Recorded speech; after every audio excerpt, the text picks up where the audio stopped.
Hello, waiting room. Excellent. Okay, hello everyone. Welcome to this Creative Industries Festival session titled provocatively, What Can I Do with an Arts Degree?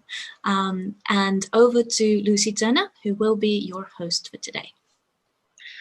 Hello there, it's really great to see you. Thank you and welcome to coming to the Creative Industries Festival for the discussion, what can you do with an arts degree? And as Maya said, my name is Lucy Turner and I work on enterprise education and employability in the School of Arts at Oxford Brookes University. And I'm here to bring together students and industry in a very topical discussion about the importance of arts degrees in our future recovery.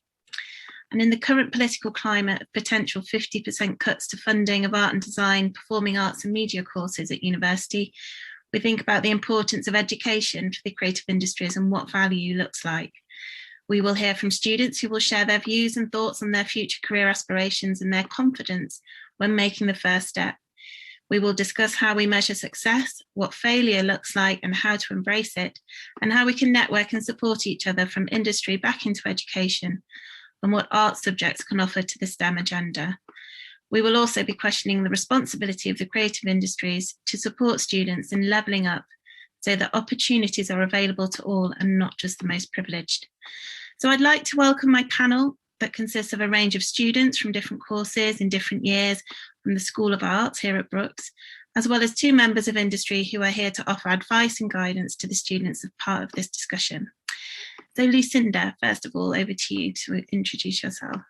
Thank you, Lucy, and hello everyone, and thank you so much for joining us on what is a kind of rainy, sunny afternoon here in Oxford. So it's great to have you all here. I'm very much looking forward to this discussion. I did do an arts degree. I very nearly didn't do an arts degree, I have to confess, actually, because first of all, I did a secretarial degree. And in the old days when we were all looking for jobs, actually being able to type was a real skill. And I have to say that I'm a writer now. I'm a writer and a producer, and I run my own production company called Novel Entertainment. And we make predominantly shows for children and young people who are absolutely a wonderful audience to make shows for, because when they love a show, they love it, but also a tough audience as well, because not only are you making shows for children and young people, you're also making it for the parents, the carers, and anyone else who has an opinion on film and television and whether it's good for you or not. So I didn't know any of that when I got into to television. And so my first job actually was a typist, recording the news and sitting and having a reporter from the field with my headphones on dictating to me so I could type out. So that shows you how old I am. But when Lucy asked me the question, what can you do with an arts degree? My answer actually was pretty much anything, everything. What is the debate about it? But actually, there is a lot of debate about it, particularly in light of the news today, the cuts and the importance really of a degree in terms of having time, space, figuring out what it is that you're good at, what you would like to do, and how you can contribute. So I think those are lots of questions that aren't probably going to be answered until you're as old as I am, or maybe even older. But I think it's such an exciting area to be in, and I'm looking forward to discussing this with you all today. Rosie, I think I'm handing over to you now. Hello, lovely to see you all. Thank you for having me here, Lucy. So I am Rosie Jacobs. I'm one of the directors of Independent Oxford, which is a network for independent businesses across Oxfordshire. We mainly represent retail, hospitality and leisure businesses. And you can see all of the businesses that we work with on our website. I suppose my kind of angle with kind of looking at arts degrees is thinking about enterprise and thinking about alternative career paths. So really kind of looking at, are there kind of business ideas that you've got in the back of your head that you could use your degree with? Are you thinking about freelancing or setting up something as its own entity? So I think that's really what I'm kind of interested in hearing about in today's discussion, and how we as a community, as a business community, could support you on that journey, and what kind of questions and thoughts that might kind of provoke, and we can chat about over the next hour. Brilliant, thank you. And Philippa, would you like to tell us what course you're studying? Yep. So I am studying graphic design and I am a second year student. Brilliant, thank you. And Emma? I'm in second year and I'm studying film. Thank you. And Katie? I'm in second year and I'm studying fine arts. Thank you. And Paige? I'm first year studying film. Thanks. And Laura? I'm second year and I'm doing media journalism and publishing. Thank you. And Cameron? I study film and I'm in the second year with Emma. Great. I think we've got everybody, haven't we? I hope I've not missed anyone. Sorry if I've missed someone. So Lucinda, do you want to get the ball rolling with your first sort of... Sorry, Lucy, we've also just had Katie. I apologise, I forgot to spotlight her.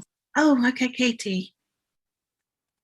I think Katie has said who she is. Sorry, is there more than one Katie? Because I've just said. Yeah. No. Sorry, my mistake. So Lucinda, do you want to get going with your first area? All our Katies, the joy of digital and knowing who's here. Yes, I mean, I think we're diving in with quite a big one actually, which is, we had a little pre-chat about this, and one of the things, and one of the questions that I get asked a lot is about how you can be confident that what you're doing and what your work is, and how you're expressing yourselves. How can you be confident about it and how can you carry on that confidence? Because knocking on the door of someone who you might want to work for, or you don't know yet whether you want to work for them, or you want to find out what it is that they do, is quite hard. And also making those connections. And to me, I just think it's really interesting looking at this in the context of the alternative. 2 years ago, we'd probably all have been in a room and we might all have talked about, we might have had our discussion. And then at the end of the discussion, I imagine that we'd all have mingled and people would have stayed behind and come up and said hi and introduced themselves. And how are we going to achieve that in these days of distancing? And also, it feels as though sometimes everything's there because you can jump online. Sometimes it feels just insuperable to kind of just make that connection, write that note, sit and wait to see if anyone's going to reply to you. So how confident do you feel? And I think I'd love to hear, as I know Rosie would as well, from you as students at varying stages of your career. You have a terrific support system, I'm sure, wherever you are studying, but still there are those moments, aren't there, where you're thinking, okay, how quickly is this year going to go, or 2 years? And where am I going to knock on those doors? Where do you start? Does anybody want to jump in? Cameron, I can see you nodding. Well, I'm more nodding in agreement to how little I know how to answer that question. I think whenever you're doing a degree, and I've been thinking about this from our previous conversation a few weeks ago, it's really important to look at the skills you're building and see where you want to develop from there. So we talked about it, I've just done digital research. And then let's say you really were into digital research. It's kind of at this stage with this social distancing, it's a process of maybe just fishing and getting the work out there and trying to contact people. The difficulty of that is it's really difficult, like you say, to gauge people's reactions. If this was like a large room or conference and I approached someone, I told them their work, it would be pretty clear and quick to know if they weren't interested in what I was doing or they weren't necessarily keen on hiring me. However, if you send out 100 emails and you just get back silence, it's quite difficult. And honestly, at this stage, I don't really know how to filter that experience or like how to process or progress from it. I was wondering if anyone else could have more suggestions. Does anybody else feel that they've managed it or not managed it? I think for me, I have started in like a more local level, you know what I mean? So I know some people who needed help and I've gone, oh, I can do this. And, you know, they're basically my friends and stuff like that. And I guess maybe that's given me a little more confidence to kind of make that first step if I want to in the future. I haven't done it, so I can't like say properly. But I think for me, I do feel like I have more confidence, that I feel maybe more ready to do it. Because you've got your work out there, you've had a good reaction to it, I imagine, yeah. So I would say that actually getting out there, I mean, getting your work finished and out there is hugely important. And just waiting to see. You can wait to see what the reaction is, but then you always have to have something else to be getting on with after that. I think just let that go. But Laura, were you going to say something? Yeah, so I was going to say for publishing, it's not necessarily about getting a portfolio out there. It's more about networking with other people. So I've set up a publishing Twitter. So it's a Twitter that's solely for my publishing side of business and stuff. And I find that's a good way to network with peers, network with publishing houses and people like that. So it's a good way to just get yourself out there and get yourself known. Yes, that's interesting. So using social media is something that you feel that you're good at. And do you find you have a good connection and response? How do you build those responses? I wouldn't say it's the best it could be at the moment, but it's just about just doing it, and because there's no harm in not doing it. So, but yeah, it's just finding those true connections and those few people that can help you get where you want to go. Yeah. And actually, Rosie, I know you're going to talk a little bit more about this in terms of measurements of success, but when you say it's not the best it can be, it is a journey, to use that old phrase, isn't it? So starting somewhere and jumping in and seeing where it goes as well. Anybody else anybody been surprised by what you've discovered as you've, I don't know if you've all come to your degrees thinking, I passionately want to do what I'm doing, or if you've chosen, maybe taken some different directions, maybe been surprised by what you found. I think for myself as a fine artist, it could be quite difficult to feel that your work is sort of useful, because you're producing things that are really creative, really, they're more about ideas than, something that is a physical thing that's going to help do something. So I guess it can be difficult confidence-wise to prove that what I'm doing is worthwhile. But sometimes when you have really positive reactions, it's the biggest help in just thinking that it's worth it. Emma, you're going to follow, yeah. What I would say as a sort of follow-up to what everybody has kind of said so far is, I think if you're maybe like me and a little bit underconfident about who to speak to, where to go, for example, after a degree, in terms of looking for those connections, I think something that you can work on, and it slightly ties in with the idea of having a social media presence, is figuring out what you like. What is it in your degree that you like? And that's what I've been focusing on a lot this last year, is what exactly in my degree am I enjoying and what am I enjoying less? And I think that if you can get a clearer idea of what really interests you, then it will become more obvious what you want to put out there. And therefore, it will be easier for people to approach you because you'll have a specific thing that you're putting out there. I don't know if that makes sense, but it does, because you have the confidence in yourself, then, don't you? That's what you're finding, the conviction of what you're doing. So Paige, do you feel the same? Yeah, I think even though I'm only a first year student and I'm not quite at the step of branching out yet, I feel that when it does come to that time, I'm not worried about it, because we have a really good support team here, and we're already being prepped for how to put together a CV to be in the industry and things like that. And I'm also not particularly worried, because it's such a broad field that I feel like, as Emma was saying, you can build on your own style. And art is so subjective that you will find an audience that is going to enjoy your work. You just have to keep looking for it. And the more you're confident in your own work, the quicker you will find them. That connection with even if it's just one person, that connection is so rewarding, isn't it? And Rosie, can I throw to you, because I know we were talking about just a little bit earlier, Laura was talking about how, a measurement of what the success might be of her Twitter or that sort of thing. And I know that you're really interested in that side of just finding what you're good at and doing it.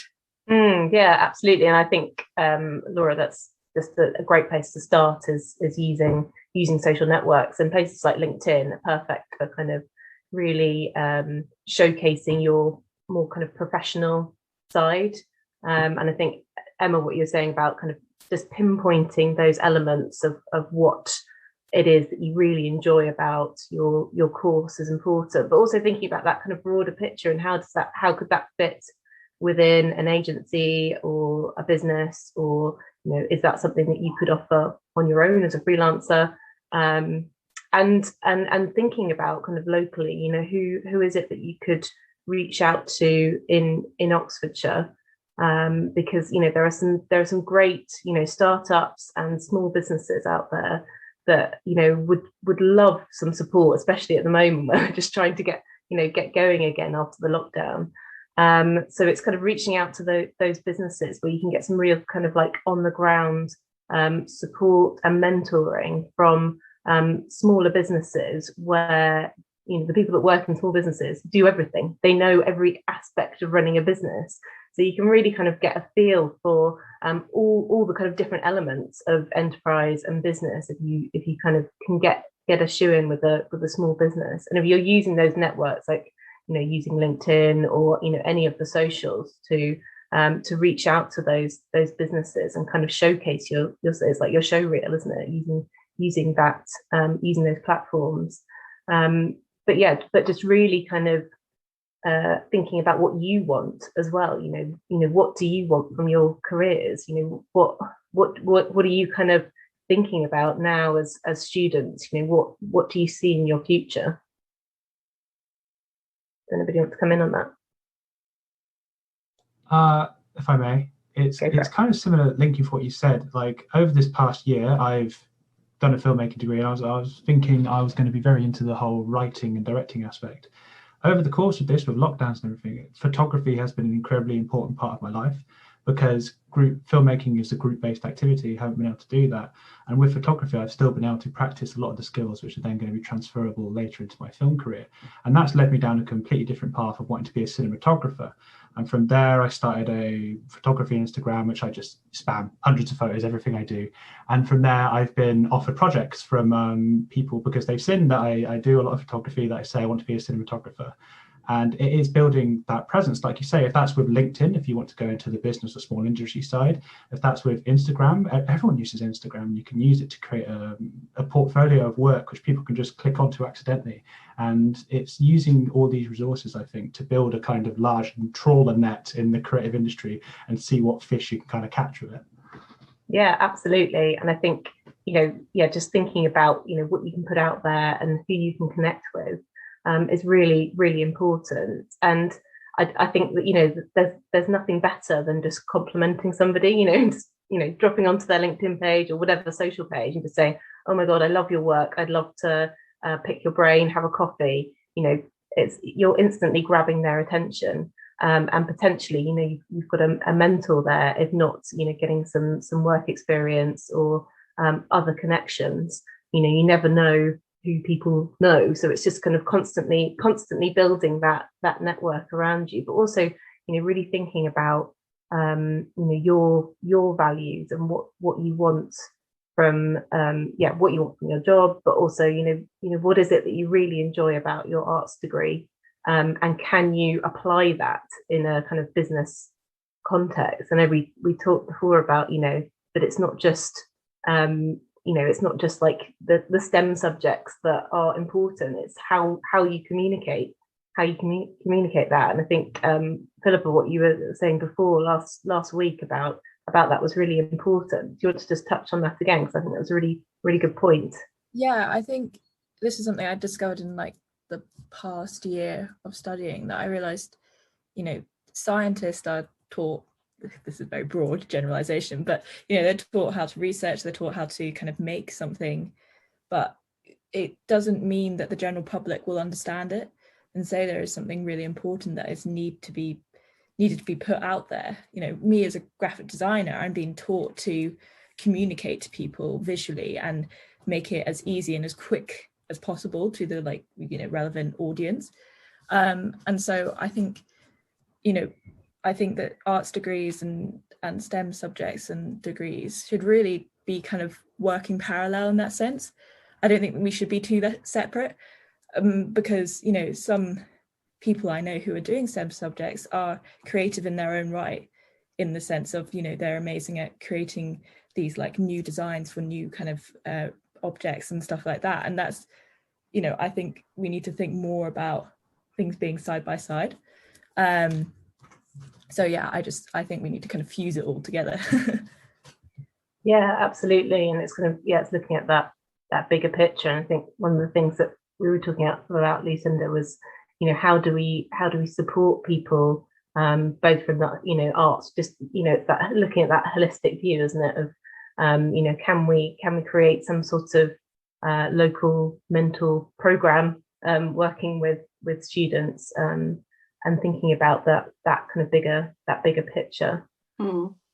I would love to look at doing that, because I mean, there are a lot of mentoring schemes around, as I'm sure you'll all know, and you know, certainly in film and television visual arts, that there are a lot of professional organisations and unions and different places that you can go. But I think you're right, Rosie. It's the local nature of it, and also I'm just, as we're all talking, I'm wondering whether people's experience of what's happened now that everyone is online. Do you feel that people are more open to your approaches or less so? I can't work out whether everyone's just so busy at the moment that they don't have time to talk to people. I find myself having many more conversations than I would have done, because it's easy to jump on a Zoom than to say, let's meet for a coffee, or let's do this, that and the other. So I hope that's the case, but I think sometimes it needs a little bit of prompting.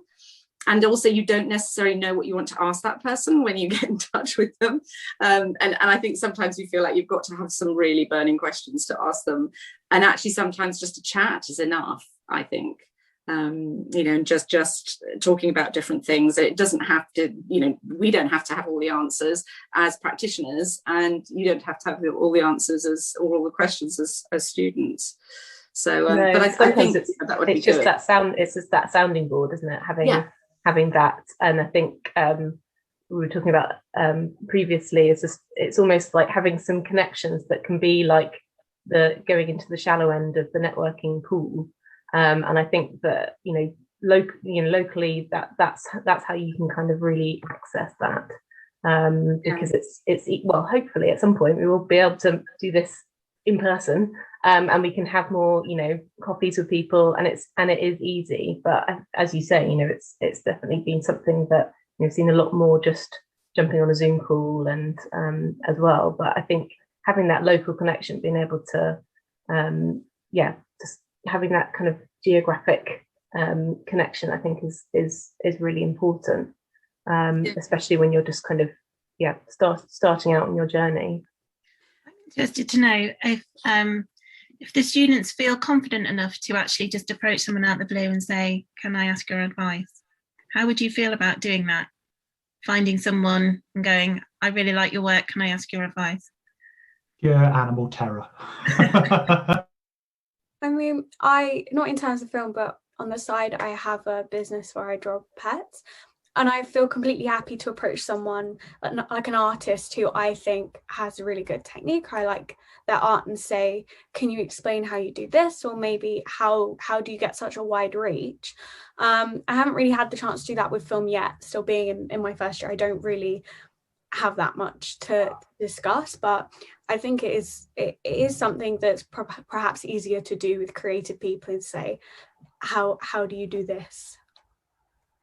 So do you think something that we could help you with is finding you people who you can just send a message to, or go on Instagram or whatever, and just, well, one, maybe helping develop the skills to approach people, and not only with confidence, but what are the networks that you can use, what are the different platforms you can use, and how you can do it, but also bringing people in so that you are starting to build your network.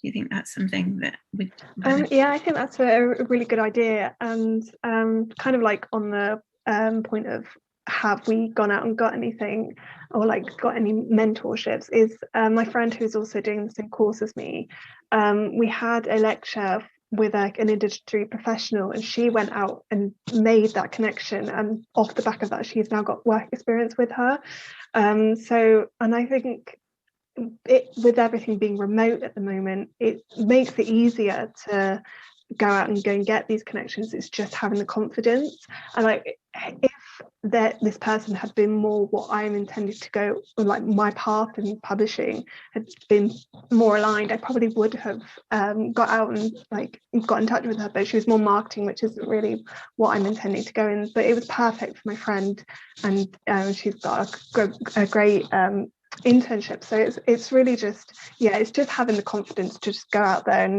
and finding what, like, people who would be great mentors to us. Yes, Lucinda.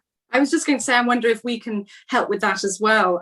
You know, Rosie and I and the people that we know, because part of it is, you know, finding the person that you need to talk to and then finding their contact. And I think actually with a good, strong local network, being able to, you know, come to one of us and say, I've got this, you know, project and I just need to talk to somebody about it. I think, but you know, with a small group of us, we'd be able to find the people who were willing and able and really, you know, keen to engage on that. And I'm really fascinated because in the chat there is somebody called Andrew who is typing a lot, and I know that we're going to bring in questions after, but I think, Andrew, you brought up a really interesting question about value, and I just think that really touches on our confidence as artists or arts practitioners. And I think, Andrew, you were making the point between you know, working and getting paid for what you do and then doing what you love. And if you're very fortunate, you'll be doing both at the same time. The question is, how much do you need? How much do you need to earn? But also, I think it's a question of, when you were talking earlier, Philippa, about scientists, and I'm thinking to myself, I know a lot of artists, writers, designers who get asked to do things for free because people will say, you know, can you just do this for me? And you know, it doesn't take you very long, you're doing it anyway. I wonder if there is that same attitude with scientists. Would they say, just go off and come up with a winning formula for free for me? Yeah, that's so true. That is so true. And I do think this is that kind of leveling up kind of discussion, in terms of the students who have really low confidence are very unlikely to just network and go for it and approach people. And I think we have a responsibility in the creative industries to make sure that we acknowledge that if we have an opportunity available, the very least we should be doing is offering some form of expenses so that people can get to where they need to be without, because you've no idea what the kind of social capital is of those students and how much money they have to be able to get around and do things. And I do think the reason why a lot of the creative industries has a high proportion of privileged individuals is because the work experience element is always an expectation that it's done for free, because that's what I did. And I did a lot of work experience for free, and I was in a very fortunate position. But, you know, if there's students out there who don't have that privilege, then how do they get the work experience to get it on their CV to then get you know, a leg up on the ladder just alongside everyone else? And I think it's a really important element of the creative industries that we have to push for that now. I think Andrew's got his hand up. Andrew, do you want to come in? Yeah, hi. Interesting conversation. I actually work at BIM, the biggest music school in the country, and I teach professional development to musicians. I'm not an academic. I've got a lot of qualifications, but I spent 20 years working in music, television, and film industry. That's my context. I think the thing that I've probably learned most working with a lot of students in the last 4 years, and this is a horrible thing to say, you can see what people think, is it's the sheer amount of work you have to do to get noticed in these industries. It's talent is not in short supply. We've got this year we will have 2,500 musicians, and if you saw them playing tonight, you'd go, my God, that girl is brilliant, because you know what, they are. And it's a really unfortunate thing is that there is so many creative people. What I've learned is that, and I've had students, one of my students left 2 years ago and put on an exhibition at the Tate Modern, and I thought that's quite impressive. And she put on a weird sculpture thing with lasers and music and synthesizers. But when you spoke to her, you realized she was absolutely obsessed. And that's the difference. And I know, and having worked in television and film, there is this sort of thing about a lot of people have creative ability and talent. There's talent everywhere. There's a lot of talent, but if you study a lot of the academic people will recognize this. It comes down to often the most talented people. It's not about talent. It's the work ethic and getting it done.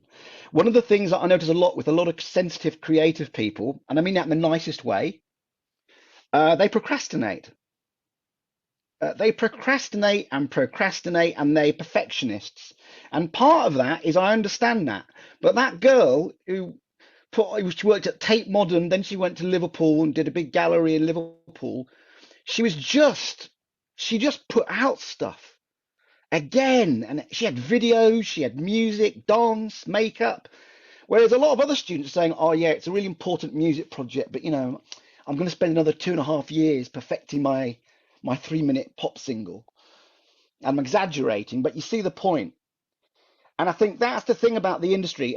The advantage of social media is that anyone can get themselves out there. That's the great thing about it. The bad thing is everyone is getting themselves out there. So social media, I don't think social media is the solution, to be honest. I see a lot of students who have fantastic social media profiles, and they see that as the solution, but it's not. It's just a tactic. It's not. I think the ones that seem to do very well. Funnily enough, I'm marking a lot of final year papers at the moment. If there's any academics here at the moment, I'm marking a lot of final year papers, and the ones that seem to have a really clear plan as creative, they have networks. And that is not social media. It's they go to it when the world is normal. They go to a lot of events. They meet people. They're collaborative. They're not precious about their work. They share work. They want to work with actors. They want to work with different people. They're very collaborative. Just as the final point, the other thing, when I worked in advertising and television, a lot of people had careers in advertising and television, but their passion and love was not what they got paid for. So I always remember, in the agency, there was a guy who brought in a sculpture, and I said, "Oh, that's cool. Did you buy that?" He said, "No, that's what I do, mate. I make sculptures." I thought you were a designer. He goes, "Yeah, I'm a designer, but I make tribal sculptures." I went, "Oh, that's it." I said, he said, "Yeah, I'm putting on a thing at a gallery." I went, "Oh, is that your full-time thing?" He went, "No, Andrew, you don't become a full-time sculptor. It takes years to build that." And it's the same in music. A lot of people I know in music, I know a lot of professional musicians who work with a lot of famous bands and things. They do lots of different things. They work in schools, they play at Glastonbury, but they also work in agencies, and they do tours, theatres. There's a lot of different things. I think, that's my own stuff. Don't want to dominate. That's it anyway. That's my thoughts. Well, it's just like the portfolio career, and that is the creative industries, really. I mean, the amount of different avenues you can go down. Just because you study one thing at university doesn't mean that's what you're going to do for the rest of your life. It's giving you skills, it's giving you attributes that you can apply in lots of different ways. And I think I'm really keen on the whole science art combination and how artists can support scientists. And I'm involved in the public engagement network here at Brookes, so that I'm working with scientists quite a lot in different projects. And I think opening your eyes to the fact that actually what you can potentially be using your degree for goes way beyond what you're actually learning in your program. And it can span so many different things, is a really important part of the kind of learning process. And perhaps we need to make more opportunities for you guys to collaborate and to share experience and work in teams, so that you are working across discipline and you can see how valuable something can be. So that actually, if an opportunity does come your way, just because it isn't graphic design doesn't mean it shouldn't be something you go for and you get your teeth into, because actually that experience is really, really valuable, just as much as something that is very relevant to your subject. I don't know what you guys think about that. Yes, Philippa. So yeah, that's kind of, I somehow joined onto the university motorsport racing team as their media lead. It's a long story how I got there, but you know, I got there. And what you're talking about, graphic design, was I literally, you know, 2 weeks ago was filming a video for a sponsor. So I was doing filmmaking, and that's nothing to do with my course at all. But I was able to, you know, bring my camera out and film these people kind of talking about stuff that was to do with their sponsor for this race team. And it was so much fun kind of learning, and I learned a lot from that. And I learned a lot from kind of how, like, I can maybe bring filmmaking into my degree and all that stuff. So there's like things where you just start trying stuff, which has been really fun. Yeah, I think that's really important. Cameron? I'd also say, and this is quite linked to what Katie said earlier, is to understand the worth of what we're doing in this industry and understand the importance and difference it can make in people's lives. Because over the course of COVID, over the course of the lockdown we've been under, there's two very important things that have been happening. There's been scientific progress regarding vaccine, and there's been people sitting on their couch watching Netflix because there's been nothing else they can do. And even when it comes to subjects like the fine arts, when you look at BBC4's programming, what's the first thing they did?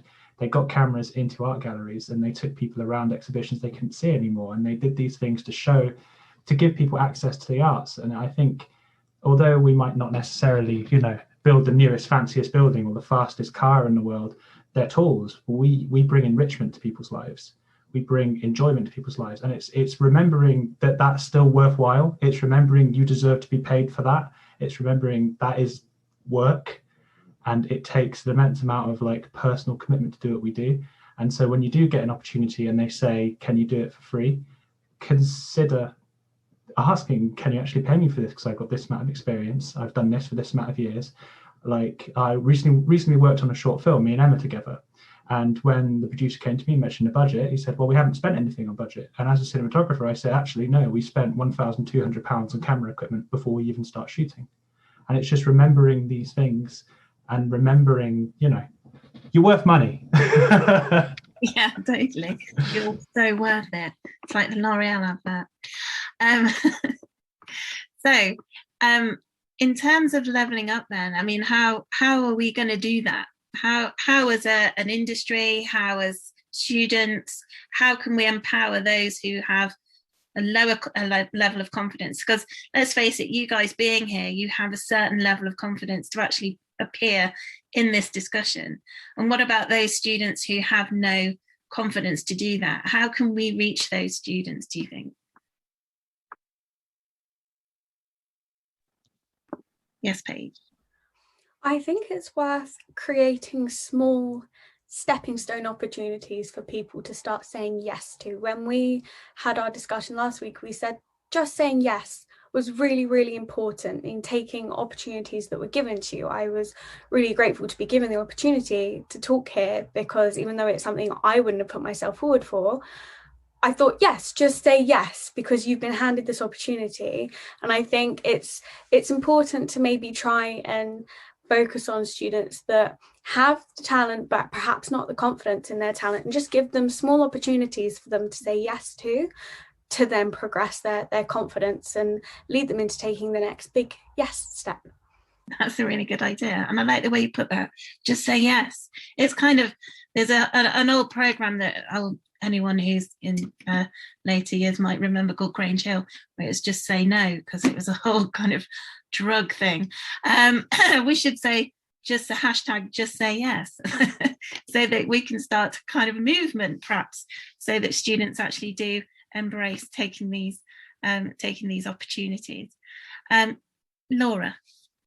Yeah, so I just wanted to say, as Jane will know, Alex, for our course, our subject leader, she sends out a newsletter every week, and in that newsletter is potential jobs and like potential internships and work experience, and that really does help to just put yourself out there and just say yes, because it's all there. It's all stuff that you know you are capable of doing. And like I've managed to get something through doing that. I managed to get an internship that will be starting in a week's time through doing that. So I think having somebody just to collate things and collate internships and work experience for you to go through, to look through, is something that would be really beneficial for students to just have the confidence to say yes and go out there and get new work experience and new opportunities. Brilliant, thanks, Laura. Emma? I think it also becomes a virtuous circle very quickly. I think a lot of students, even the least confident, don't actually need that big of a stepping stone. They just need one little one, and then that's enough. If that goes well, then they'll be able to face the next step and the next step and the next step, and they'll be able to say yes more, as Paige was saying. And so I think that it's very doable, is basically what I'm saying, because it doesn't need to be a huge give it all to the students. It's just giving them that one little first bit that they can sort of grab a hold of, and then they'll do it themselves from then on, kind of thing. Perfect, that sounds really great. So have we got any questions that we need to ask in the chat? Because I've not been keeping my eye on it. Can I just jump in while you're looking, Lucy, and just ask a question about the word creativity? Because I'm really struck by this, what people feel that it means, because I think, and I'm sure that Rosie will agree with me on this, that the word, sorry, just good for a sec. The word really, I mean, creative industries is an interesting juxtaposition. And I have to say that I am creative in every single thing I do with my industry and running my business, because I have to be creative about budgets, and I have to be creative about how I run my meetings, and I have to be creative about so many different things. So I think sometimes the difference is between that and art, and the word art. And I'm interested in the word culture, which has become very predominant as well, the idea of working in a cultural institution as opposed to a creative industry. And I think that it's important to be aware that people do think of them as quite different things sometimes. The other thing about the cultural institutions is that they have now, because so many of them are online, I hope there are more opportunities to get involved in that way as well, because they need graphic designers, they need filmmakers, theatre has become film. Sometimes it's hard to tell the difference. And so I think it's remembering that it's a great big mix of things. It's not just I am an artist, or I am this person or that person, or I am an organizer. You're everything. And that's so important.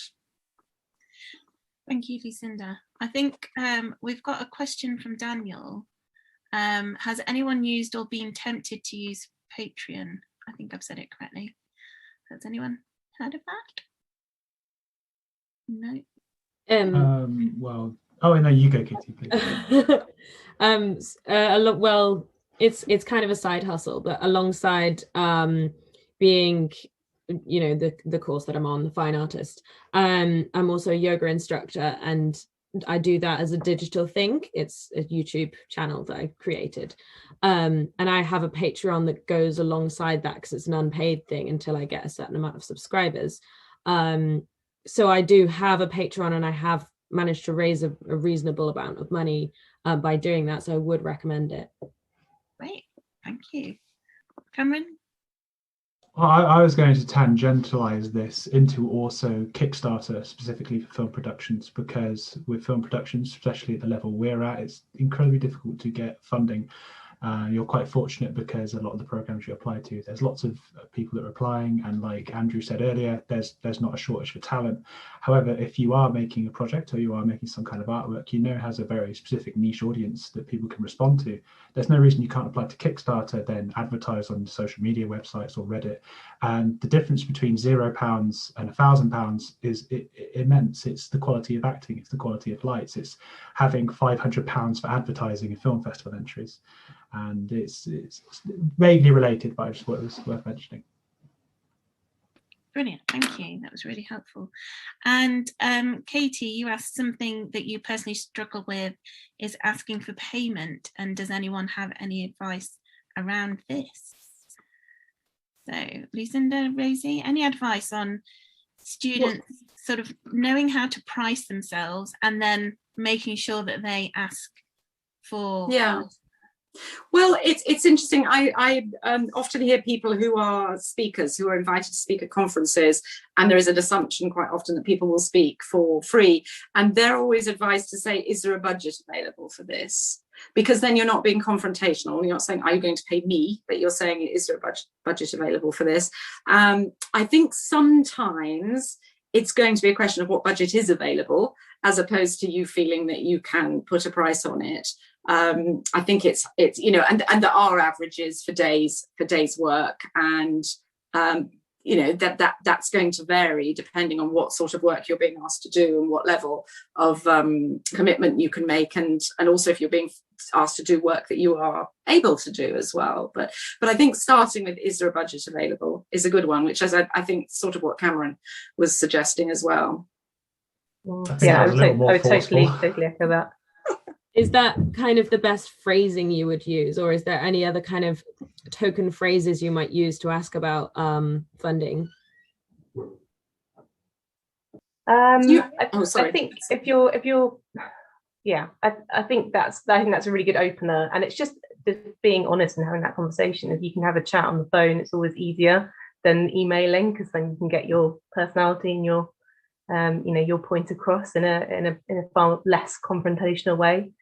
But yeah, I think what Lucinda said is yeah, a good place to start.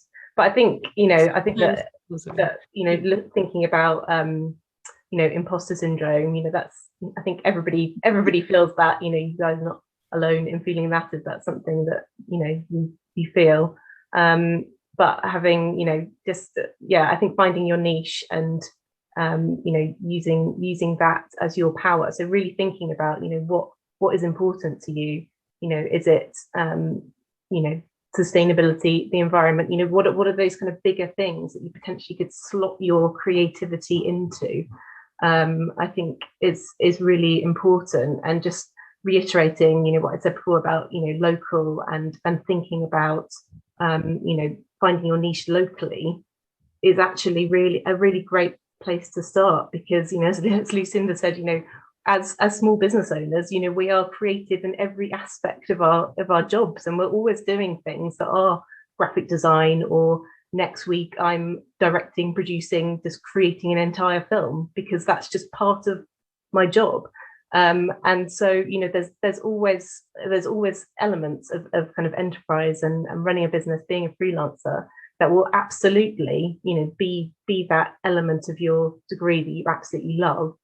And I think that's really important to kind of think about, okay, maybe I'm not going to be able to get into that prestigious agency in London, but if I go out on my own, I could be doing all of these things I really enjoy about my degree, and I really enjoy about my community. And, you know, and that's yours, and there's something really, really kind of precious and exciting about that. So really kind of, you know, do think about enterprise. And if you are, you know, keen to connect with people locally, please do reach out to myself and Lucinda, because we do have really good networks and people that want to help you. You know, that's the other, you know, benefit of working with small businesses, is they care about what they do, they care about the communities, they care about society, they care about the environment, whatever it is that you're passionate about. There is somebody that, you know, will match that passion locally. So yeah, do think about that, and I know that's something that Lucy's really keen to follow up on as well. So hopefully we can continue that discussion. Yes, definitely. And Katie, you were asking if there's any unions for fine artists, didn't you? And I think Maya may have put a comment in the chat about that. I don't know what you guys know of unions in terms of the sort of small independents and self-employed, and you know, being able to have the support of a union. How important do you think that is? I think there's something about that community and knowing that other people are in the same boat as you as well. Like if you are worried, you know, for example, maybe you've started a project and you don't know whether or not, you know, the funding is going to fall through or something. Just knowing that other people are having that same experience and you know, and there is somewhere to go to talk about it if you can't make rent because you know, something's fallen through. I don't know anything about how that really works. Yes, Lucinda. I was just going to say that I think they're a great place to start, actually. And I'm a writer, so the Writers Guild is where I would look. If you're a writer, just start, because they have a sliding scale for membership. Often they'll let you go in and have a look around, or have a conversation with them to see what the benefits can be for you. And they are constantly campaigning behind the scenes. And there's a great amount of strength from that. They also have fantastic resources, so contracts, you know, different types of training courses even there as well, which you can access. I wonder, for fine art, are you in touch with, I know there's the Oxford Art Society, isn't there, that I don't know whether that's an opportunity to get in touch with them, and I could put you in touch with somebody if you wanted, Katie, who might be able to let you know the answer to that. That would be really useful. Yes, please. Okay. And we've had a question from Amira. So Amira is interested in freelancing. I've done a bit of research on how to go about this already, but do you have any tips about how to start? So this is that first step kind of analogy that we've been using in several parts of our discussion. So Rosie, have you got any tips for Amira and how to start in her freelance life? Yeah, I mean, it's a big step, but I think it definitely can be supported by just finding your network. So whether that's a union or a local network, I think is really important. The other thing to think about is each area in the country has a local enterprise partnership. So in Oxford, we've got OxLEP, and that's a really good place to find business support, and they often have business support managers that can support you in kind of thinking about what your business plan might be, and kind of pinpointing other support, and potentially things like grant funding, and will just be a kind of good place to signpost you to other organizations, or even businesses that are looking for that particular field of expertise. So I definitely check out kind of local networks and your local LEP. So in Oxfordshire, it would be OxLEP. But I know that there are also and through them you'll find projects like, at the moment there's the Meanwhile in Oxfordshire project, which is a massive project, which I think has got about £1.2 million behind it, which is working with kind of empty spaces on high streets across the county to bring them back online. And there's lots of different aspects to projects like that.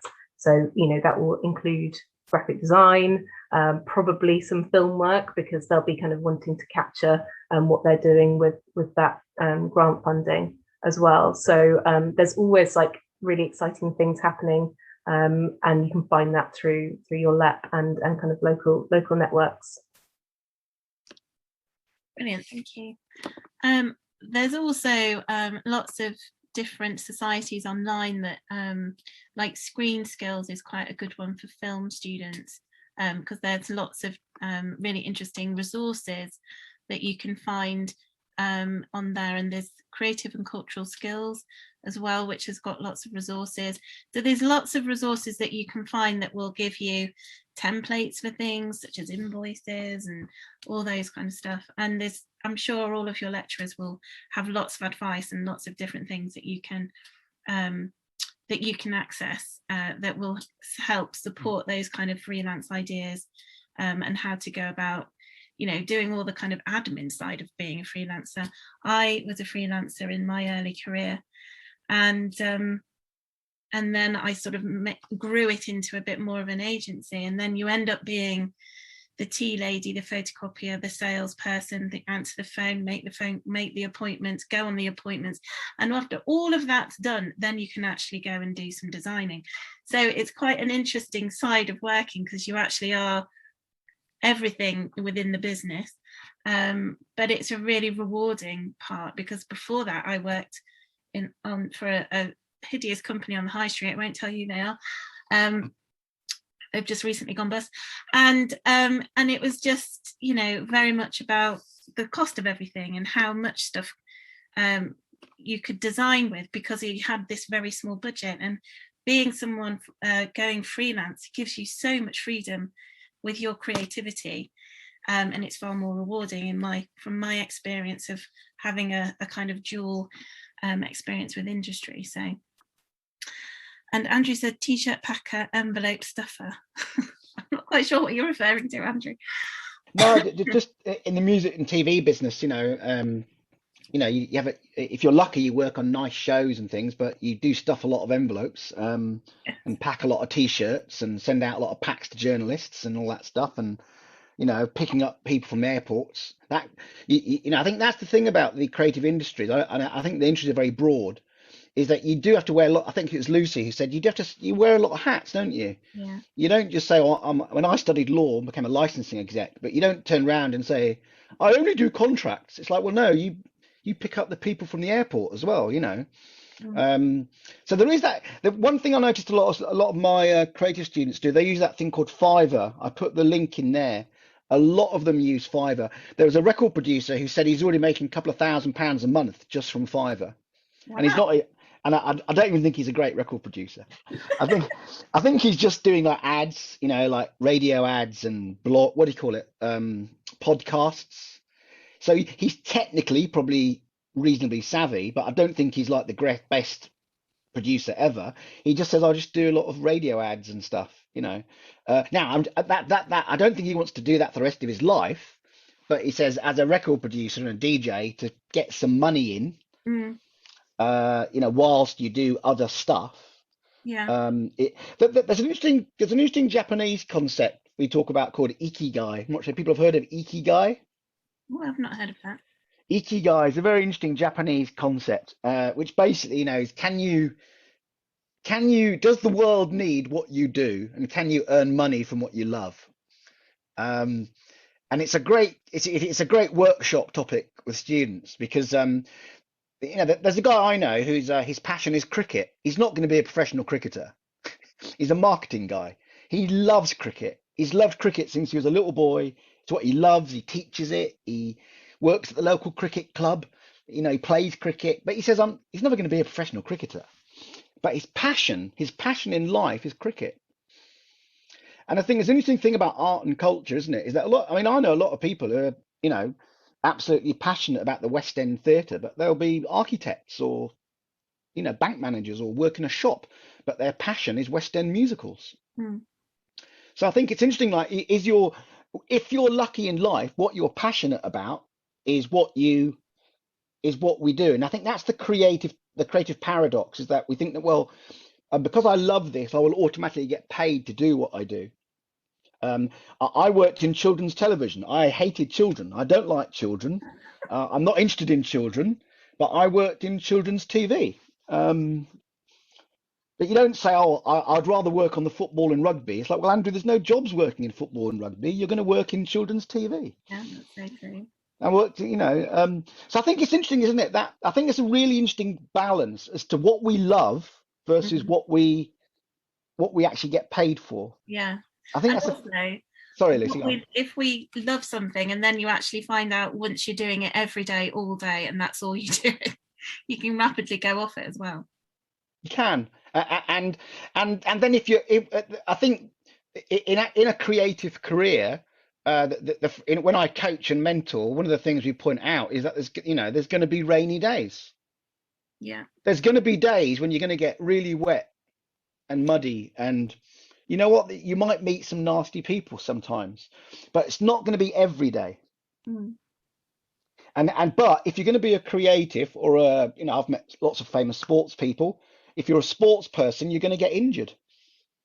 You probably get quite bad physical injuries, but they don't stop being sports people. They know that that's the resilience that goes with it. And I think with the creative industry, I think that ability to take some rain and a bit of a miserable day, a bit of a miserable week, a real bugger of a week.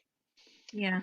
And I think that's difficult if you're a highly sensitive creative. But the reality is that in my experience, most of the creative sectors, you're going to have a bad day and a bad week occasionally. Does that make sense with you, Lucy, having worked, was it television you worked in as well?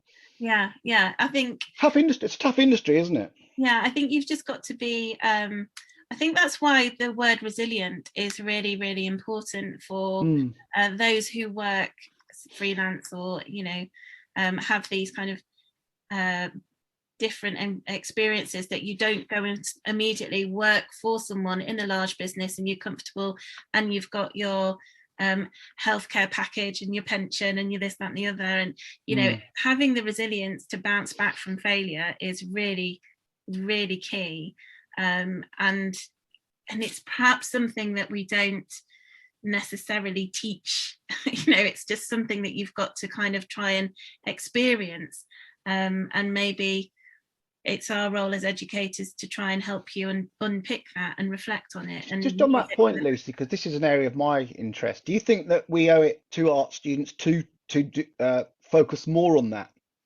perhaps, that we perhaps teach a lot in the curriculum? There's a lot of time spent on creative skills and creativity, but perhaps not a lot on resilience and positive thinking and things like that. Yeah, definitely. And I mean, I come from being the course leader for Foundation Art and Design, where all of your first 6 months is experimentation, and it's okay to fail because actually you're not given a grade. So that sort of mentality of the way that education is constantly striving for a particular level, what do we deem as success? Actually, success could be you failing at something, but the reflective element of that is really key and really important, because that's going to set you up for the next time something goes wrong. So anyway, I'm waffling now, sorry. I think we've come to the end of our time. It's 6:05. So I'd just like to say a really big thank you to all of our panel, to our industry guests, Lucinda and Rosie, and for all of the audience interaction. Andrew, thank you for your contribution. It's been really interesting. Oh, thank you. And I'd just like to say a really big thank you, and I hope you enjoy the rest of the Creative Industries Festival that's happening throughout May. I'm back again next Thursday for Mind the Gap. And there's lots of other really exciting events. So hopefully we'll all see you again in another session. But thanks very much, everybody, for coming. It's been really brilliant. Thank you very much. Thank you.